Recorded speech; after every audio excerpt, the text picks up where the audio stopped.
lo que íbamos a anunciar, estamos ya con el vocero de la Fiscalía, el doctor Víctor Cubas. Hay mucho tema del que hablar con él y lo voy a invitar a pasar.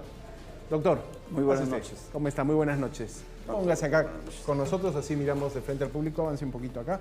Ahí estamos. El doctor Cubas es vocero, justo hablábamos de las vocerías, yo un poco comentaba la nueva vocería de la policía, pero su figura sí de vocero ya la viene ejerciendo hace algunos meses. Pero quisiera empezar por la reacción, doctor Cubas, que puede tener la Fiscalía de lo que hoy ha ocurrido en el Congreso, ¿no? La detención preliminar, que ustedes incluso estaban pidiéndola de manera institucional que se restablezca. En el Congreso se ha dado un paso hoy, y esto es lo que queríamos contar también al auditorio. La Comisión de Justicia aprobará por insistencia, casi restableciendo en su uso original esta herramienta. ¿Qué opina de eso la Fiscalía? Buenas noches, doctor. Muchas gracias por la invitación. Sí, efectivamente nos hemos enterado de la noticia que luego del debate a que se ha sometido las observaciones formuladas por el Poder Ejecutivo, la Comisión ha acordado aprobar la ley por insistencia.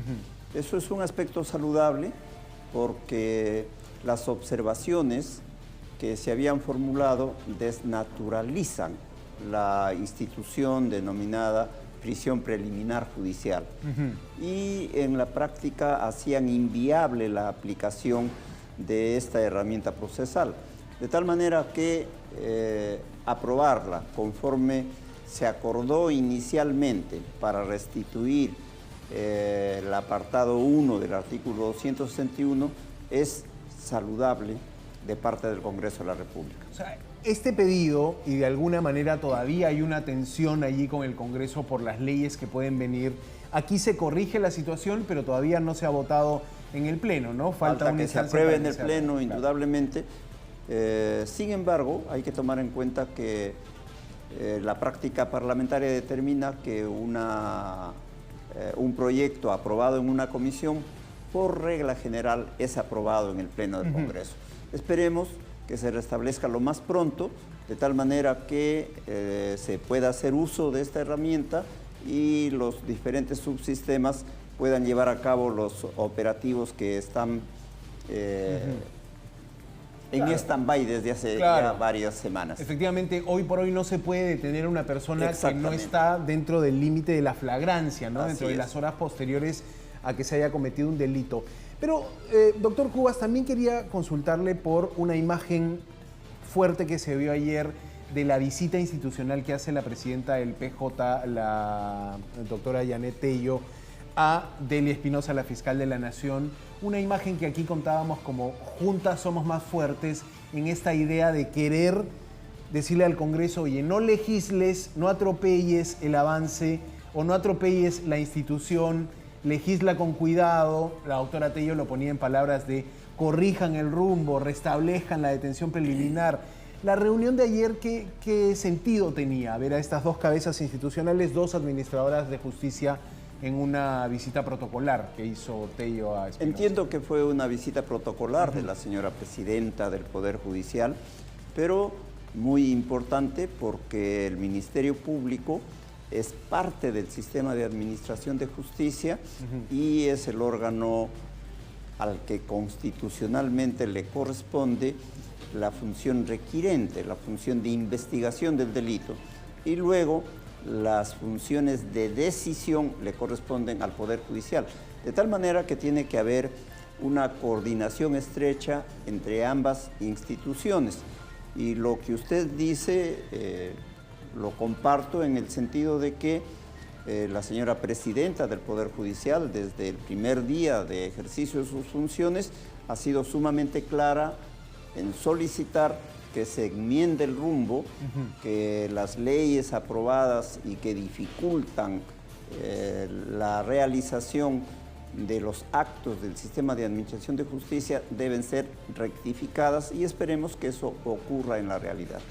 Claro, estamos en un momento de pausa parlamentaria, algunas comisiones trabajan, pero se entiende, digamos, que desde los operadores de justicia están buscando que no se repita un poco el proceso legislativo del año pasado, ¿no? 2024 se legisló mucho sobre seguridad ciudadana, pero para crítica de buena parte de la opinión pública, ¿no? Y para crítica del Ministerio Público, cuando se tuvo que hacer también se criticó fuerte eso, ¿no? Sí, efectivamente, es de público conocimiento que se han promulgado leyes que, pese a tener el título de reforzar la seguridad ciudadana o la investigación del delito o el proceso de colaboración eficaz, dificultan las acciones propias del sistema de administración de justicia. Y desde tanto las instituciones como la comunidad jurídica se viene reclamando insistentemente que haya una rectificación en relación a estas leyes. Ahora, ¿cómo ve, doctor, la Fiscalía esta intención del Congreso, tanto el Poder Ejecutivo como el Poder Legislativo, de insistir con la figura del terrorismo urbano? De momento, hoy día ha habido una declaración del presidente del Parlamento de decir, vamos a discutir un par de semanas y la votación para marzo, pero ya está esta ruta, este camino. El proyecto de ley de terrorismo urbano ha sido criticado por la comunidad jurídica en general, ¿no? En el pasado, en la década del 90 al 2000, hubo una ley similar que no solucionó el problema de fondo. Por el contrario, los problemas se profundizaron. De tal manera que no es aprobando una ley en ese sentido que se va a solucionar el problema o los problemas de inseguridad ciudadana. Hay otras formas que se vienen planteando y que lamentablemente aún respecto a ellos no se toman decisiones. ¿Cómo qué fórmulas, por ejemplo? ¿Qué plantea en esta discusión el Ministerio Público? Reforzar el sistema de inteligencia, dotar a la Policía Nacional de lo mínimo indispensable para que pueda ejercer sus funciones, no afectar la autonomía del Ministerio Público, no atentar contra la independencia del Poder Judicial. Todos son un conjunto de acciones que reforzarían la lucha contra la criminalidad organizada. Interesante eso. Quiero ver acá si nos ponen alguna pregunta también. Estamos conversando con el vocero del Ministerio Público, el doctor Víctor Cubas, quien también ha laborado y ha hecho una carrera también en la Fiscalía de la Nación. Ahora, un tema que en los últimos días ha estado sonando fuerte también, doctor, ha sido el proceso que se le tiene a la presidenta por presunto enriquecimiento ilícito, ¿no? Que para la prensa y para la opinión pública se conoce como el caso Rolex, y a partir de eso un presunto desbalance patrimonial, ¿no? ¿En qué está ese proceso en concreto, entendiendo, digamos, la reserva del caso, pero el interés de que sea la figura presidencial la que en todo caso sea objeto de esta investigación, ¿no? Acá hay que tener en cuenta un aspecto de contexto, ¿no? Hasta el año 2020, 2019, la figura del presidente de la República goza de una inmunidad, de un conjunto de garantías para que pueda ejercer plenamente sus funciones. Esto se va relajando un poco hasta que la jurisprudencia establece que un presidente de la República sí puede ser investigado. Y se abrieron investigaciones en relación al expresidente Vizcarra, al expresidente Castillo. De tal manera que, siendo esa ya una práctica jurisprudencial, se han abierto investigaciones frente a cuestionamientos que se le han hecho a la señora presidenta de la República. Correcto. Pero esto no debe incomodar, porque una investigación es un pedido de esclarecimiento de los hechos. La reacción de los funcionarios del Poder Ejecutivo ha sido bastante airada y desmedida y han emprendido una campaña de deslegitimación del Ministerio Público, ¿no? Al señalar que el Ministerio Público no cumple con sus funciones, que suelta a las personas que están presos. Eso lo dice la presidenta. Detenidos, etcétera, etcétera. Y no es así. El Ministerio Público es una institución constitucional autónoma que tiene una misión y que cumple estrictamente las funciones que establece el Código Procesal Penal. ¿Se sienten bajo ataque? Porque la presidenta en el mes de enero ha tenido más de una ocasión donde ha dicho: desde la Fiscalía sueltan a los delincuentes, me arman carpetas de circo. O sea, ¿sienten que los operadores de justicia están bajo ataque de los políticos? El Ministerio Público trata de no hacerse eco de esas declaraciones públicas, pero indudablemente que eso contribuye a la deslegitimación de las instituciones. Correcto. Es una conducta de falta de respeto a las altas autoridades del Estado y de desconocimiento de los fueros institucionales. Claro. Lo que los altos funcionarios públicos deben tener en cuenta es que están sometidos a escrutinio público y que necesariamente, cuando son cuestionados, deben facilitar las investigaciones. Lo que estamos observando en los últimos días es una campaña de desinformación respecto a las funciones que cumple, por un lado el Ministerio Público y por otro lado el Poder Judicial.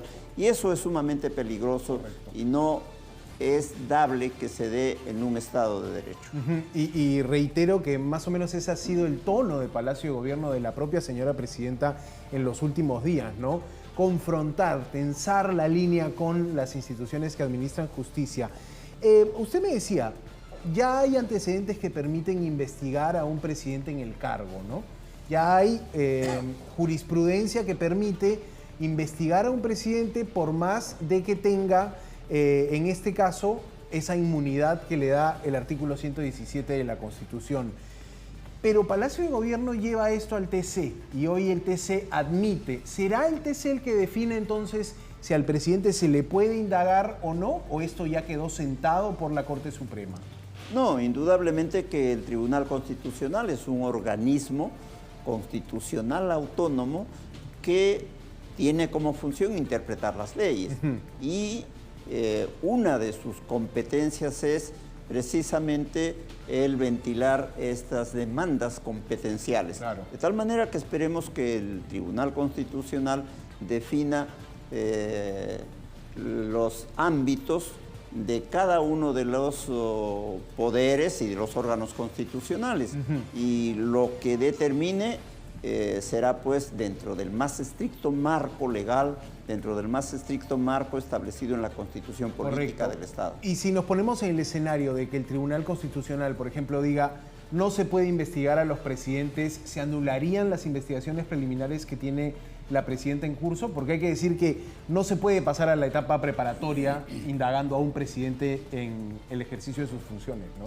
Lo que el artículo 117 de la Constitución establece es que un presidente de la República, en ejercicio de la función, no puede ser acusado. Correcto. O sea, ese fue el escenario en el cual decían, bueno, pero la Constitución dice que no puede ser acusado, pero sí puede ser investigado.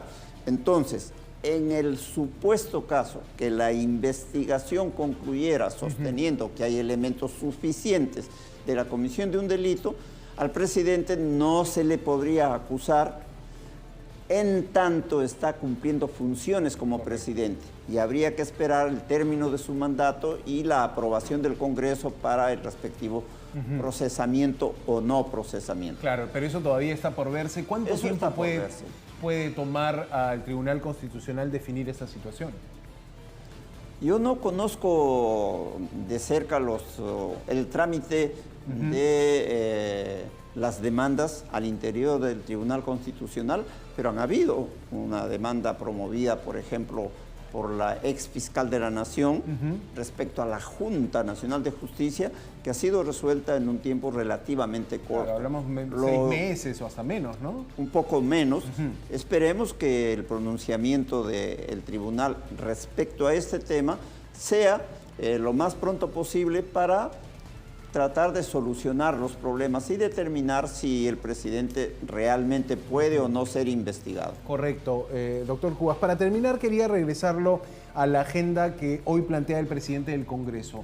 2 semanas de discusión de leyes en torno a seguridad ciudadana y a partir de eso un pleno que en marzo pueda aprobar esta ley de terrorismo urbano. Usted ya me hablaba de las reservas que tiene sobre ese concepto, sobre la aplicación. Pero desde el Poder Judicial están armando una comisión de jueces supremos que acompañe al Congreso. ¿La Fiscalía va a hacer algo parecido? Digamos, ¿la Fiscalía quiere entrar a tallar en esa discusión? De alguna manera... La señora fiscal de la Nación anunció desde el primer día en que asume la administración del Ministerio Público que iba a constituir un equipo que se encargue de analizar las disposiciones legales para que adopte las decisiones pertinentes respecto a lo que haya que hacer. En ese sentido, seguramente que se va a dar esa situación y se va a hacer conocer al público y a los organismos lo que el Ministerio Público plantee respecto a estos proyectos de ley. Porque no son los únicos, el Congreso tiene incluso plazo de 90 días para generar un nuevo Código Penal. ¿Qué opinión le merece ese proyecto también cuestionado, creo, por el mundo del derecho, ¿no? Yo creo que el Congreso a estas alturas ya no tiene la posibilidad de hacer un análisis profundo y sereno que le permita reformar un código penal. Correcto. ¿No? Y en general, que no tiene la posibilidad real y concreta de adoptar acciones para reformar el sistema de administración de justicia. Que lo que puede hacerse es enmendar lo que se ha dispuesto en las leyes que ya son de público conocimiento, con miras a tratar de aplacar la situación de inseguridad ciudadana que está viviendo la población. O sea, el Congreso primero que corrija lo que hizo mal, dice usted. Exactamente. Ok, correcto. Exactamente. Doctor Víctor Cubas, gracias por su tiempo, vocero de la Fiscalía. Un gusto tenerlo. Muy buenas noches. Muchas gracias señor. por la invitación.